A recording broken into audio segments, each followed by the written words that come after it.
What's up, guys? Coach T from TD Fitness here. And in this episode, we are talking hunger versus cravings, the truth about hunger and how to handle cravings. The two are related, but they're different, right? So I want to dive into that in this episode. So, what prompted this, what got me thinking about it, was a couple of things that I've experienced really over my lifetime, right? First, now that I have kids, I realize that there are a lot of things that my kids do that I did when I was young, but I also realize that I do a lot of things as a parent that my parents did when I was a kid, right? So my daughter recently came to me and she said, Daddy, I'm hungry. I get this all the time from our daughters, right? And and what immediately comes to mind every time they tell me or my wife that is what my father used to tell me. I would say, Dad, I'm hungry. And he would say, Son, you don't know what hunger is. And I didn't really know what he meant at the time. But I think back now, and my dad grew up with five other siblings in a very small home. They didn't have much. Very humble beginnings, if you will. So I think about that, and I'm thinking, okay, maybe my dad did know what hunger was, right? And, he also served in the military in Korea. So, I'm assuming maybe he had some experience with what hunger actually was, throughout the course of his life. But looking back on my life, I can honestly say that I have never really been hungry, meaning I've never been in a situation where I didn't know where my next meal was coming from. And I'd venture to say that that's probably the case for most of you listening here, though I could be wrong. But when we think of hunger, we typically think in terms of hours. That's probably what my daughter was thinking. She was just thinking, at least subconsciously, yeah, I haven't eaten in a while. I'm kind of hungry. I'll tell you that the human body can actually survive for about 3 weeks without food. And again, I'm assuming none of us have really thought about hunger on the order of weeks or even days without food. But it's interesting the way we think about hunger and the way we refer to being hungry and to having hunger. So let me give you another example. If you've ever visited a Brazilian steakhouse, this is one of our favorite places to eat, a Brazilian churrascaria, they call it. It's a steakhouse where essentially you pay a set price for a buffet meal. But what happens is when you sit down, they will bring you different types of meats cooked in several different ways. So you could have bacon wrapped filet mignon, for example, or pork cooked a certain way, or even lamb chops, all kinds of things. They bring it out on these skewers and carve it right off of there on directly onto your plate. And the way it works, though, is that you're given what I'll call a puck. When you sit down, one side of it, it's kind of like a coaster for your cup, but one side of it is green and the other side is red. And if you place the puck on the table with the green side facing up, they'll see that, okay, you're open to more food. So they'll continuously bring food out to you and your table. If you flip it over to red, then they know that means, okay, I've had enough for now. Let's take a break or let's just stop altogether. So that's kind of the way it works. So it's one of those all you can eat places, right? You eat until you're full, until you're stuffed. And when we plan to go there, I will tell you that I usually won't eat for most of the day. And that is because I want to be able to eat as much as I can when I get there. It's not cheap to eat there, and I want to get my money's worth, right? So I know that I'll be able to eat more if I starve myself based on, I use that in air quotes, the word starve, based on my previous comments about actual hunger, because I've never actually been starving. So I'll go throughout the day, won't eat much at all in anticipation of eating as much as I can and getting my money's worth when I get to the restaurant.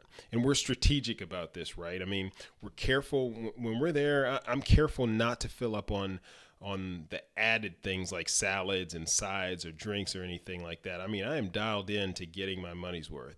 And that's the thought that it's the thought that I want to eat as much of the expensive stuff as I can at that set price. So maybe you've had this same strategy if you've been to a Brazilian steakhouse or any place like that, any kind of buffet. But here's the question. So if your car is running low on fuel, do you try to overfill it when you gas up? Probably not, right? So we have to ask, will we actually be able to eat more if our stomach is somewhat empty? The answer to that is obviously yes and no. Of course, if you eat just before you go to a big dinner, then you won't be able to eat as much at dinner. But just because you starve yourself all day long, just because I go all day long without eating a lot, that doesn't mean that I'll be able to eat any more than my stomach can hold, even though the stomach can expand to a certain extent. So the point is, when we think we're hungry, when we get those signs of stomach growls or hunger pangs, you may want to eat more. You may try to eat more, but you're still limited on what you can eat. You could try to eat more, but you simply can't, and you shouldn't try to. The body is smart, and you can try to trick it by starving yourself or by trying to eat more when you feel hungry, but there is no tricking physics. What will fit in your stomach is what will fit, nothing more, right?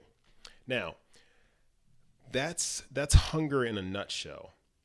Cravings, on the other hand, are different. And I bring this up because many times we confuse cravings with hunger. With hunger, we try to fill up. With cravings, we try to satisfy. And while hunger and cravings are both physiological in nature, hunger is also physical.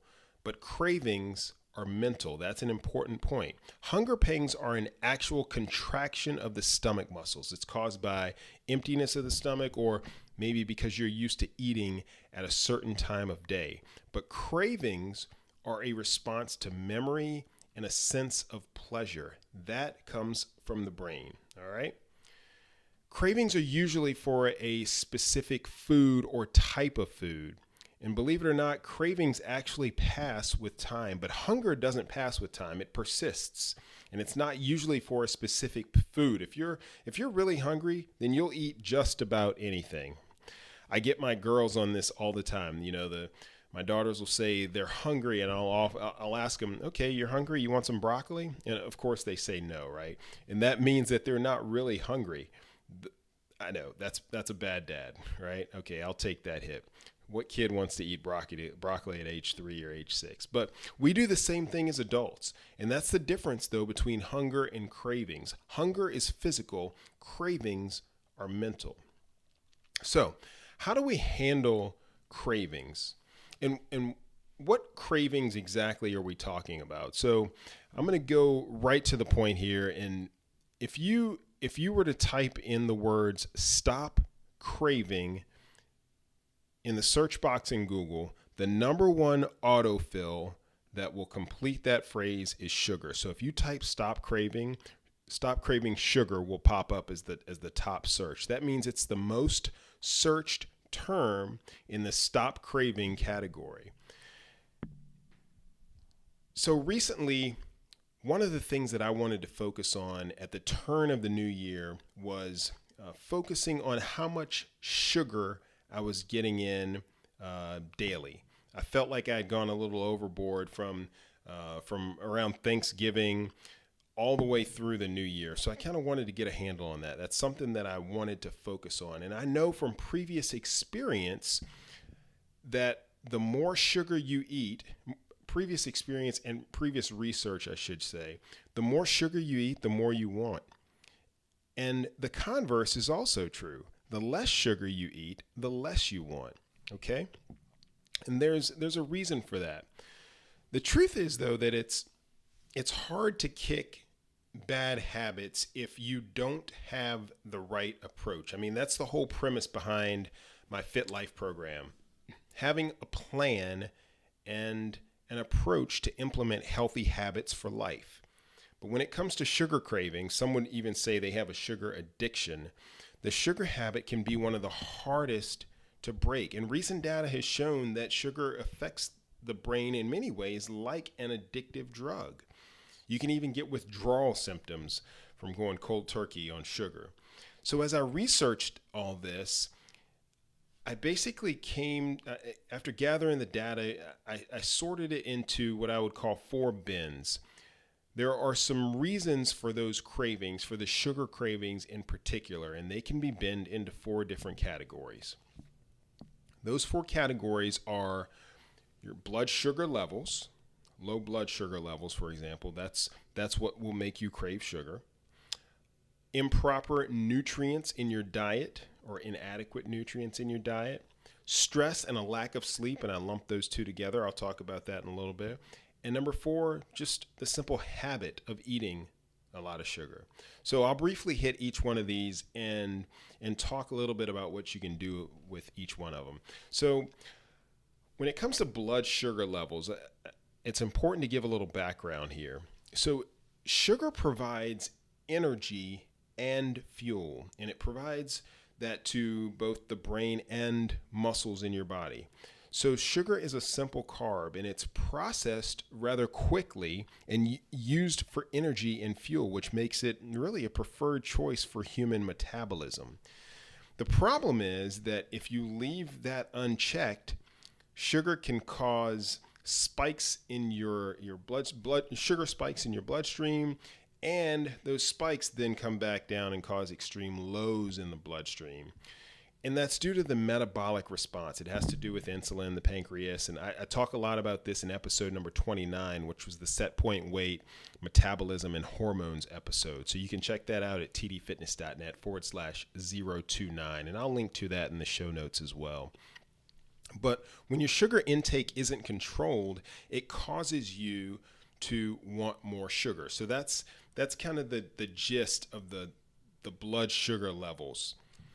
Now, when it comes to proper nutrients in your diet, many natural sources of sugar. In fact, an argument that you may have heard is that, well, there's sugar in a lot of natural things, primarily fruit. So you're saying sugar is bad for me? Well, the difference is that sugar, I don't see any fruit juices growing on trees, right? Fruit grows on trees, and fruit has built-in fiber. And the point is that fiber, when taken with sugar, kind of quells that spike in blood sugar. So if you have sugar with something that is fibrous, or with a protein, or even with a fat, that helps to slow the release of sugar in the bloodstream. And that's what you want. You don't want those big up and down spikes. You want more of a level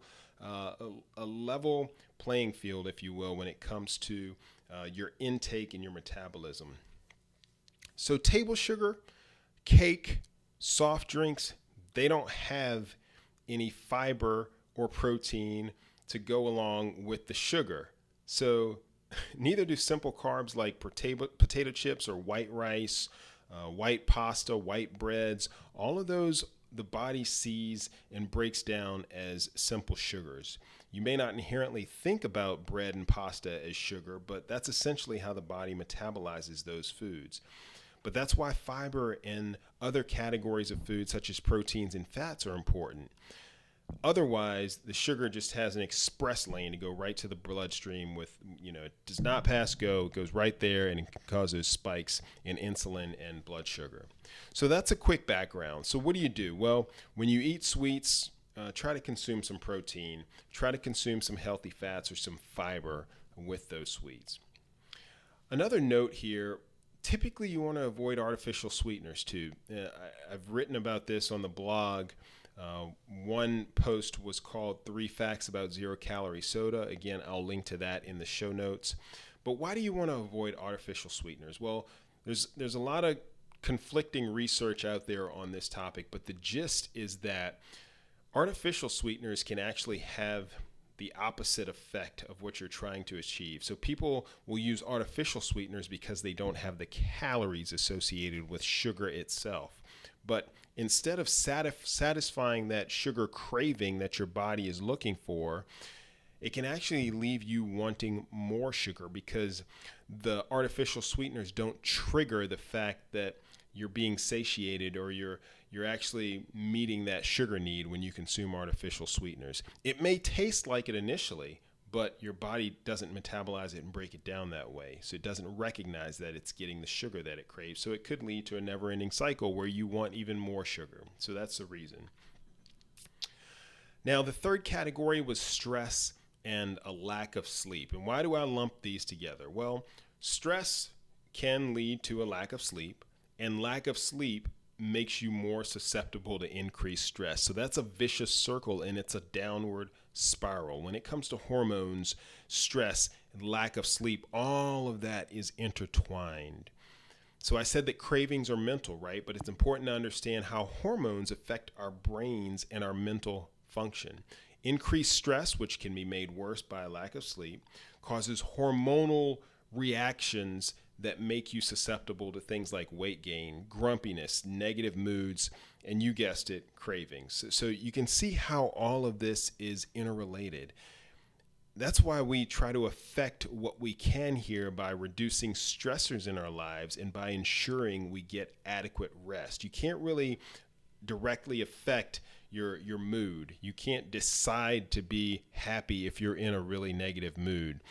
Same thing with grumpiness, but you can't affect weight gain directly either, right? But you can affect the amount of rest that you get, and you have some control over the amount of stressors that are coming into your world, into your life. So there's a lot of there's a lot that I've written and blogged about and recorded on stress. If you go to tdfitness.net and just type stress in the search box there, you'll see a number of posts and podcasts on that topic. So the fourth category for cravings is the habit category. And what I want to do here is give you 5 or 6 things that you can do to help in the habit arena, because that's what I talk about, right? Is habits, instilling healthy habits, helping to reduce some of those more negative habits. So here you go. These are some things that you can do to change your habits. The first thing is try not to let yourself get to the point of hunger, if you will, or to the point where you feel like you have to eat right now.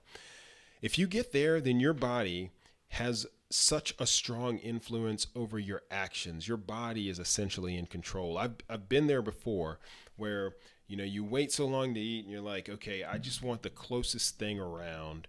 It doesn't matter how healthy or how unhealthy it is. I just want to eat something and I want to be satisfied right now. We've all been there, but try not to let yourself get there on a regular basis. Sometimes it's just going to happen. I get it. But if you can plan your eating times as much as possible, even the types of food that you will eat to keep hunger at bay, then that will serve you well in the long run. That planning aspect is one of the things that we talk about in the Fit Life program because it is so important. Sometimes it just takes us stepping back and then looking forward over what we are expecting to get out of our day, where we expect to be, the types of access that we'll have to maybe healthy options, when we'll be tempted with less healthy options. These are all things that for the most part, we have an idea of what's coming, right? We have an idea of what's coming on most days. So if you can plan around that, then that will serve you well. The second thing you want to do to instill the healthy habits and to keep those sugar cravings at bay is to recognize what your body is telling you. So are you really hungry? Sometimes it seems like we're hungry, but it's really just a craving. We let off with this, right? If you've eaten recently, maybe you're not actually hungry. You're just craving something in particular, something sweet. So what you can do is give it a little while. Just let it pass, because cravings will pass with time and it doesn't take that long. You can get up and go for a walk around, go get your mind off of the craving. Just go and do something else or try something healthier that will satisfy your feeling. The next thing you can do, and this is on a broader scale, is try to get an idea of when you get these cravings. Is it associated with an event, for example, or an action or some kind of activity during the day? Do you get a sweet drink after lunch every day? If so, that may just be a habit. Do you find yourself craving when you feel a certain way, sometimes stress or being tired or being bored. Any of these can lead to cravings and mindless eating. Maybe you come home, you sit down on the couch, watch one of your favorite TV shows, and that is the trigger that is associated with, oh, I'd like something sweet right now. Maybe I'll have a soda. Those are the things that over time, those habits like that become so instilled and ingrained in what we do in our daily lives that we overlook the fact that those are just habits and they can be changed. So again, when you step back and focus on, look around and survey what you're doing and why, again, that can help you recognize and identify some of those triggers to some of those cravings for sugar. Next, I'll tell you that moderation is the key. Don't try to quit cold turkey. So you do want to live a little, right? I mean, we all do, but do it smartly, okay? If you try to go cold turkey, then your chances of maintaining that over the long term are much, much lower. Okay, you want to try to make the change moderately over time. Also, think about quality over quantity. I've talked about one example of this before on the podcast. So I love chocolate. I really like chocolate. In particular, any combination of chocolate and peanut butter. Hey, I'm sold, right? That's my jam. Okay, so it's probably no surprise that one of my favorite types of candy is Reese's peanut butter cups, because I think that's the perfect blend of chocolate and peanut butter. Yeah, there's a lot of sugar in Reese's peanut butter cups. I get it. So what do I do instead of eating a pack of Reese's peanut butter cups every day? Well, what I've done is I take peanut butter to work, but I take the individual packets, the small ones. So it's a serving of peanut butter, and I actually bought some good quality dark chocolate, and I'll take about a 1 inch by 1 inch square of dark chocolate and eat that with the peanut butter, and it's really good. Now that's probably one of my favorite things, maybe even above Reese's peanut butter cups, but it's a lot healthier. The quality of the chocolate is a lot better, first of all, and I can control the amount of sugar, okay? There are positive things with quality dark chocolate when you think about the antioxidants and so forth.